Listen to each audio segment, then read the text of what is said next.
I yield 5 minutes to my friend and colleague from Utah, Mr. Stewart. Mr. Speaker, I want to thank my friend and colleague Tom Rice for introducing this important resolution, and I'm proud to stand in support of this. And I thank him for giving me a few minutes to discuss what is a very, very important issue today. My friend knows that I was a writer before I came to Congress. I've written a number of books. I spent a lot of time writing and studying about this great nation, the history of this nation, the history of the world, and I think I know a little bit about some of these things. And I think one of the most remarkable but underappreciated characteristics of General George Washington, who is, I think, many of our heroes, was his deference to the Continental Congress during the American Revolution. Although in many cases he knew what needed to be done, he always recognized that he derived his authority, he derived all of his power, not from himself, but from the Congress. And he tried and he understood that the Congress is the organization and the body that held the power and the keys to a successful government. It is a lesson, as we've discussing here tonight, that unfortunately this president does not seem to appreciate nor to even understand. Our founding fathers made it very clear in the Constitution that the responsibility of the president was to take care that the laws be faithfully executed.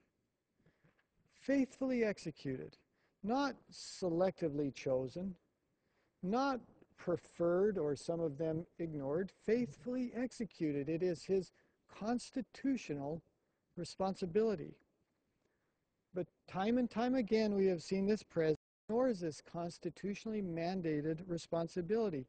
He prefers to pick and to choose which laws he will enforce. I'd like to quote the eminent Judge Michael McConnell, who recently wrote, and quoting him now, "The Justice Department's Office of Legal Counsel, which advises the President on legal and constitutional issues, has repeatedly opined that the President may decline to enforce laws which he believes are unconstitutional. But these opinions have always insisted that the President has no authority to refuse to enforce statutes which he simply opposes for policy reasons." This has become a very troubling trend for this president.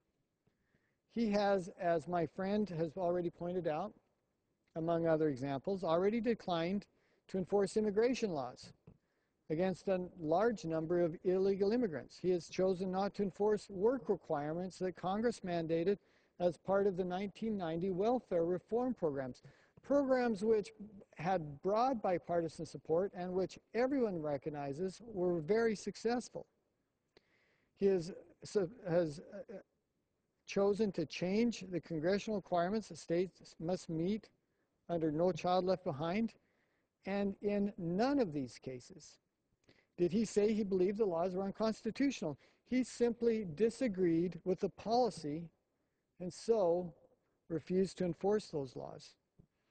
Now, we may or may not agree with the president on the merits of these policies, but as an institution, Congress should be extraordinarily concerned that the president is usurping our role as legislators, and it is setting a very dangerous precedent. The president, for example, went to great lengths to convince the Supreme Court and other Americans that the Affordable Health Care Act was indeed constitutional, and he won that battle, which means he should have to enforce this law that he argued was constitutional, or if not, come to Congress and ask for changes to the law.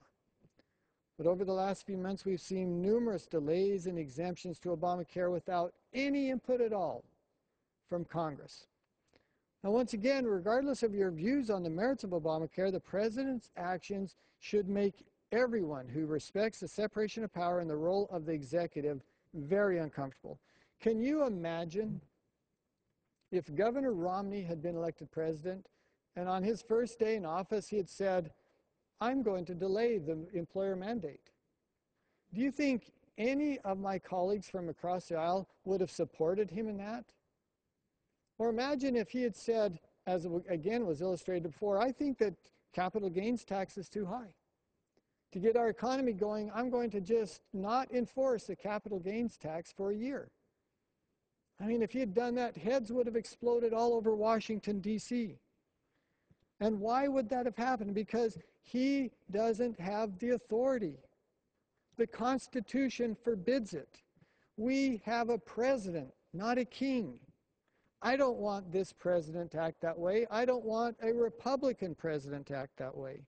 Our founding fathers would be horrified if they were alive today and were watching what is happening with our Constitution and the growing power of the presidency. This is dangerous and it is demeaning to our democracy, and it simply must stop. I hope the president will remember his constitutionally mandated responsibility to enforce all laws, not just those laws that he chooses to enforce because he agrees with them. Mr. Rice, thank you, sir, for drawing attention to this very important issue. Thank you for giving me a few moments to share with you here on the floor of the